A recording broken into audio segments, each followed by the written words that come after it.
ডানে বামে চাইয়া পারতা না, সমবয়সী বন্ধুদের আড্ডায় পড়া আগাইতে পারতা না। সমবয়সী দুষ্ট হয়, সমবয়সী নষ্ট করে দেয়, বেশি গড়ে দেয় না। যত ছেলে যত মদ অভ্যাস সমবয়সীর খপ্পরে, ঠিক কিনা বলে? যে নেশা করে, যেই যুবক, তারে 60 বছরের বুড়া মানুষে তারে নেশাদ নিছে, তার হমাইন না।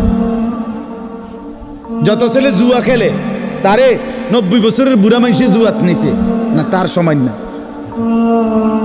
তার সময় না। আরেকটা সমবয়সী অধিকাংশ দুষ্ট হয়। আল্লাহ আমাদেরকে মাফ করে দেন।